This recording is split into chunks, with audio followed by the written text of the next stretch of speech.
What's going on, guys? In this video I'm going to share a story with you about the time where the Mendocino task force unfortunately raided my house and charged me with, at the time, 3 different felonies, as well as, and this is probably the worst part, chopped down all of my beautiful plants. And this was in, I believe, September of like 2016.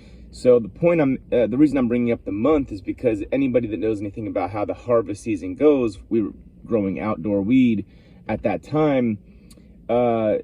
September's like, you're almost there, like maybe a few weeks away from chopping down the first group of plants, of strains that finished a little bit earlier. And then, but like we had, for example, this was a time where back in 2016, Blue Dream was still acceptable if it was like amazing looking, the strain Blue Dream I'm talking about. And we had a Blue Dream plant, and it grows really easy. Like anybody, if you're a first-time grower, grow some Blue Dream because it can come out good, and it's just really easy. It's a strong strain. It grows fast, and it's resilient, and you're gonna get a pretty good yield out of it too. And it's a quicker harvest. Like I don't think it's one that you have to wait super long for the flowering period. Anyways, we had 200-gallon smart pots where the majority of our plants were in.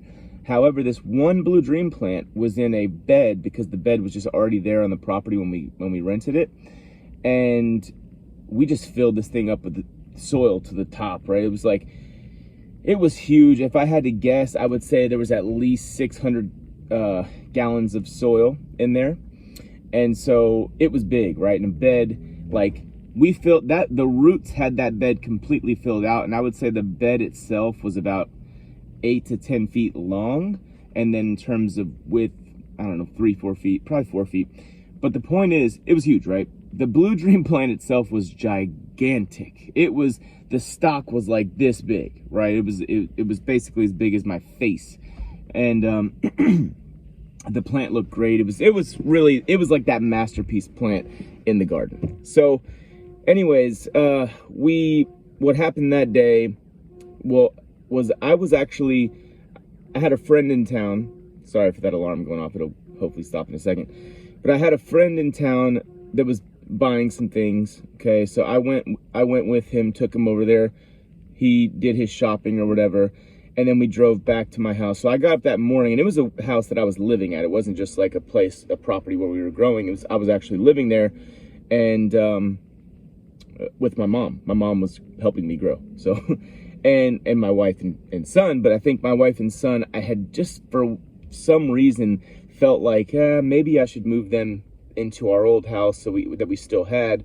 So we did that. We moved them out of the house maybe like a month or 2 before, because I didn't want them there with all the plants when we're about to harvest and all that stuff. So my mom, though, was technically my employee, and she was living there. When I left that morning to go and get some things from my friend, we were pulling back up to my house at about noon, or I would say about 12:30 or 1 in the afternoon that day. We pulled up, and the guy that drove them back for us was in front of me. So he pulls in, and we would always pull to like the side of the house, and so we could go through the back door, especially if we were carrying things, right? And so my friend pulls up and he gets out, and he's grabbing a bag of the stuff that we just bought from my other friend out of the trunk, and he goes, "Oh, hey, bro, I didn't know you already harvested." And I was like, I didn't. Right away, when I said to him, I didn't, we both looked at each other like, oh, fuck. And I go, put the shit in the car, let's go. Because I took one look at the garden, realized everything was chopped, right? Every single plant chopped. I said, put that back in the car, let's go. And so we went to a friend of mine's house, a different guy, and we just kind of showed up over there to kind of game plan and figure out what we were going to do. But I assumed, of course, my mom was in jail. Like, I thought there's no chance that she would just be sitting in the house, because they obviously came and she was there, her car was there. So I knew she was home, when whoever it was came. And so, yes, I wasn't there for this. So that was kind of the interesting dynamic. I keep calling my mom. She's not answering the phone. I think her phone's even going straight to voicemail.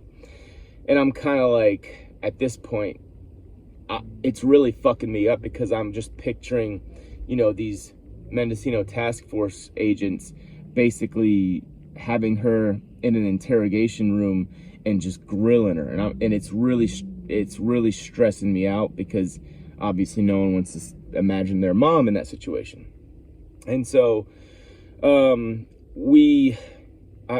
went to my other friend's house. I was calling her. I called a lawyer. I'm like, hey, get her out of jail. She's in jail. And he calls me back. He's like, hey, she's not in jail. I'm like, and then I get even more freaked out because I'm like, damn, that means they're just interrogating her. They're not even going to book her in. Like, they're really trying to break her down, And so obviously that was tough to even, it was a really, really stressful hour or 2 hour, whatever it was, period of my life. So I get a phone call from a random number shortly after the lawyer called me back and said she wasn't in jail. I answer it, and it's my mom. And she's like, hey, where you at? And I'm like, what's going on, Mom? I came by the house for a second, saw what happened, I left. And she's like, yeah, they wrote me tickets and they wrote you tickets for 3 felonies each, and they left. And I was like, what? They just left? So remember now, California, even back in 2016, that was right before it became legal. And so at that time, like, it was still very lenient enough to where they just wrote you felony tickets and didn't even take you to jail.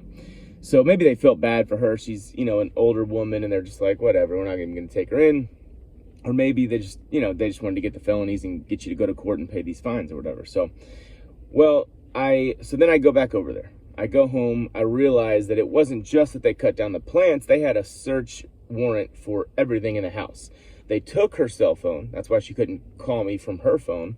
They took everything. Like, they had, for electronic devices like computers, they had warrants for those.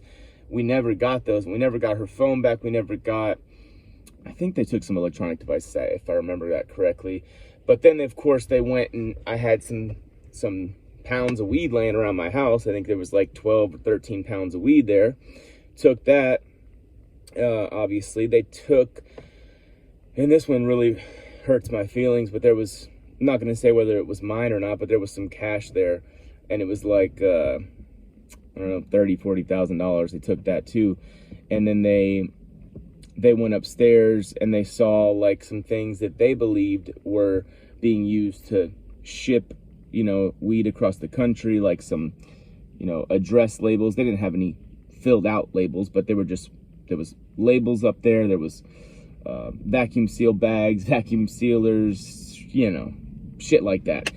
And so they basically, they wrote up this case and they took the money and they filed the felony charges against us and all that stuff.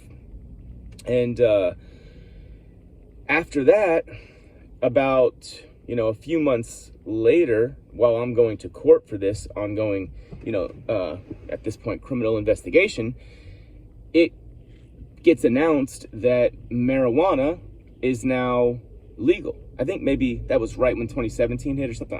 Maybe my dates are a little off, but point is, marijuana was now, at least in the state of California, deemed legal.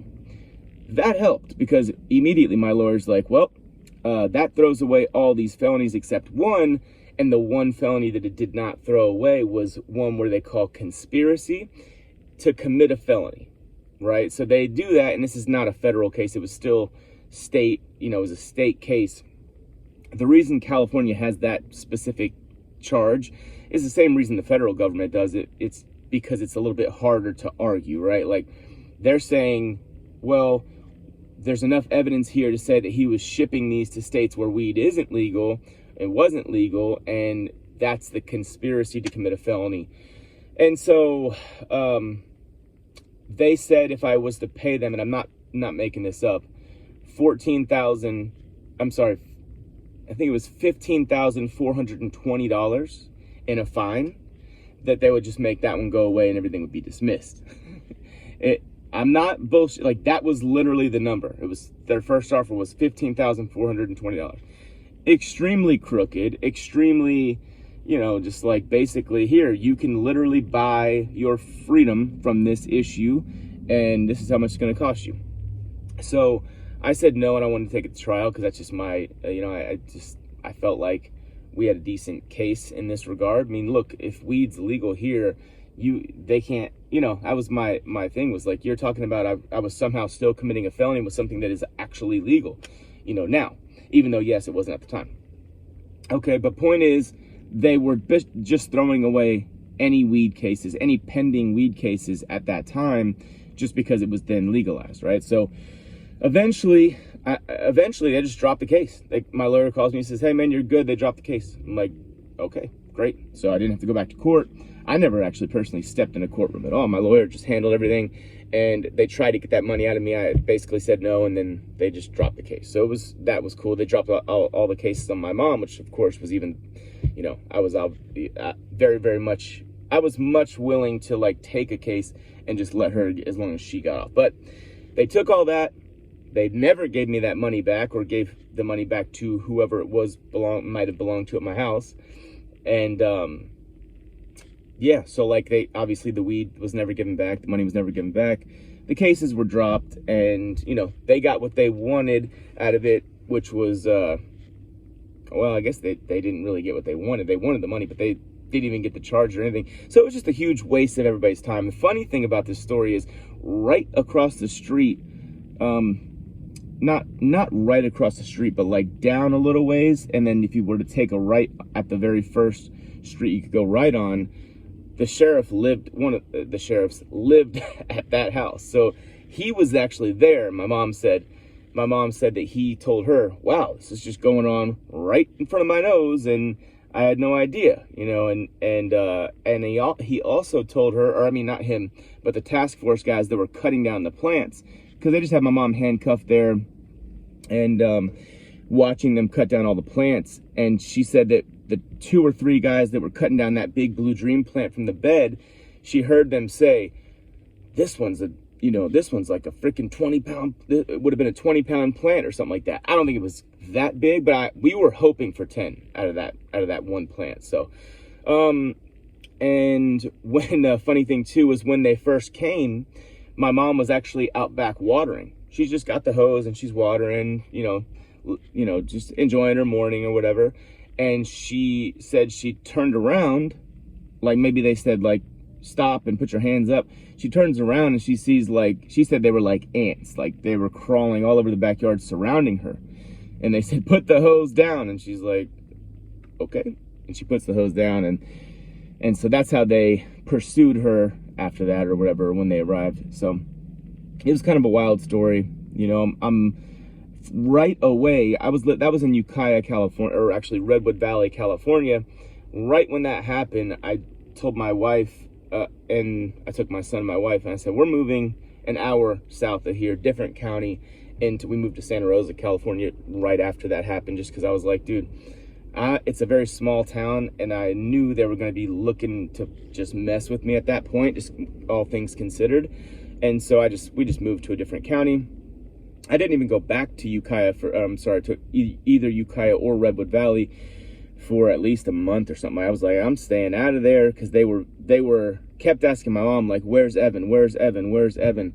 And they knew my other address in the house that my wife and I were living at with my son in Ukiah, which is like just not even 10 minutes away from there. They said, oh, is it 766, you know, whatever. And so she told me, yeah, I mean, that's, if you have it, you have it, whatever. But so I immediately, when I found that out, I was like, we're out of here, we're leaving. So but yeah, I mean, I thought it was at this point, it's entertaining for me to tell the story. At the time, it was very devastating, because we did have 120 plants there, and it was a very big backyard. And those 120 plants, I mean, who knows, right? Like, you're talking about a bare minimum of 250 pounds, I would say, you know, something in that nature. Some of them were small plants, very small, like in like 30-gallon pots. The reason why we even had those is because we were going to do a greenhouse harvest, and then we just kind of like didn't flower them, and I can't remember why, but so then we just had those outside also as outdoor plants. The other shitty part was they took my neighbor to the left, chopped his plants down. My neighbor directly behind me chopped his plants down. He was a really good friend of mine, actually, still is. And I want to say neighbors to the right, they might have chopped them down too. But like basically, those people would have never been chopped if it wasn't for me, unfortunately, getting raided. They all had the legal limit, but they just still decided to chop them as well. Which legal limit at that time was 25 plants. How did it happen?